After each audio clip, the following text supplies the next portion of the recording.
O Inter, com este tropeço, caiu para o terceiro lugar no Campeonato Brasileiro.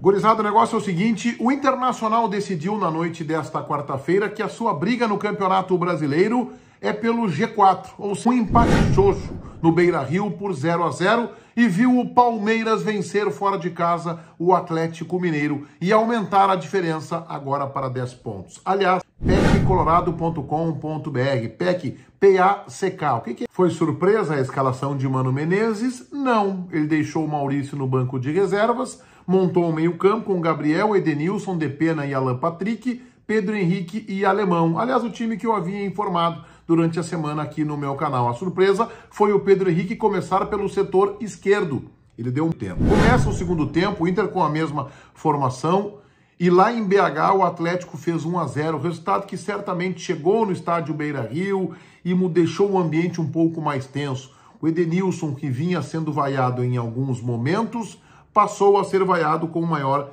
intensidade. A 16 minutos, um grande lance do Internacional, jogada criada por ele e Pedro Henrique, e que um Cleiton fez uma defesa, goleiro do Bragantino, muito importante. A 22, letargicamente, Mano muda a equipe. Tyson na de Alan Patrick, que já dava sinais do cansaço. Maurício na do improvisado lateral direito Igor Gomes. O Edenilson cobriu o setor. E o Pedro Henrique agora foi para a esquerda. É um verdadeiro ioiô que o Mano faz com o Pedro Henrique. A 26, a melhor chance do Internacional da partida, com o Maurício recebendo de René em jogada de Pedro Henrique. Chutou mal, chutou pela linha de fundo, não conseguiu firmar o seu pé para fazer um gol que seria realmente muito importante. Aos 28, o Inter teve um contra-ataque interessante e o Tyson acabou desperdiçando, errando o penúltimo toque. As vaias aumentaram no estádio Beira-Rio, enquanto o Palmeiras ia consolidando uma vitória sobre o Atlético Mineiro. E o torcedor sabia que isso tornaria a busca pelo título, se não impossível, mas muito mais do que improvável,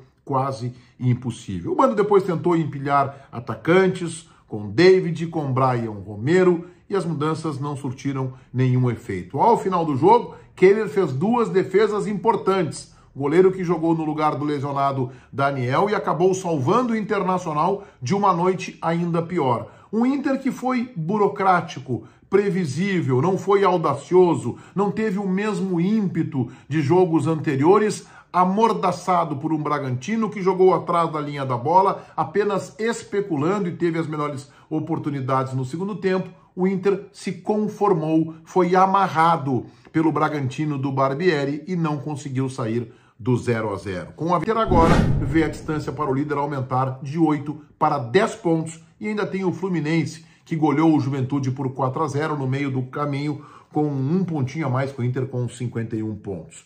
No sábado, às 3 da tarde, o Fluminense, que é o vice-líder, o Inter tem que olhar agora para o Fluminense, vai a BH enfrentar um Atlético Mineiro que vê a vaga da Libertadores da América cada vez mais distante. O Inter receberá às 3 da tarde também no estádio Beira-Rio o Santos e só na segunda-feira o Palmeiras vai ao Rio de Janeiro encarar o Botafogo. O Palmeiras tem 60 pontos, Fluminense 51, Internacional 50. A briga do Internacional passa efetivamente agora a ser por vaga a fase de grupos da próxima Libertadores da América. O título brasileiro é impossível com 10 pontos, faltando 10 jogos e tendo um enfrentamento direto na última rodada? Não, não é impossível, mas se torna muito próximo do impossível, se torna bem mais difícil que o improvável. O Corinthians tem 47, está chegando ali no Inter, o Flamengo tropeçou, perdeu nos acréscimos para o Fortaleza, bom resultado para o Inter, fica nos 45, depois vem Atlético Paranaense com 44 e Atlético Mineiro com 40, já bem mais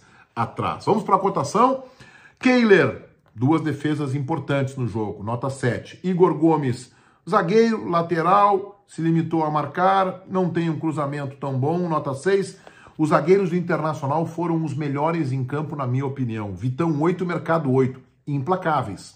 Às vezes sobrecarregados e implacáveis. René 6, Gabriel nota 6, Edenilson, vaiado o segundo tempo inteiro. Ele não precisava nem tocar mais na bola. A bola caía no seu setor e ele era vaiado. Nota 5. Depena 6, Alan Patrick 5, Pedro Henrique 7, não foi brilhante. Ainda assim foi um dos melhores jogadores do Internacional. mas não chegou a ser brilhante. Não entendi a sua substituição aos 34 do segundo tempo pelo David. Não entendi o que o Mano quis. O Pedro Henrique ainda era o jogador mais audacioso, mais ofensivo, mais agressivo do Internacional. Nota 7 para o Pedro Henrique, para o alemão, nota 6. Entraram Maurício a 22, perdeu a bola do jogo, nota 5. Tyson a 22 também, pouco fez, errou um contra-ataque. Esforçado, envolvido com o jogo. Por isso eu não critico o Tyson. Mas tecnicamente não foi bem, nota 5. David, nota 5 também. E Brian Romero não fez absolutamente nada, nota 4. Para o Mano Menezes, acho que demorou para substituir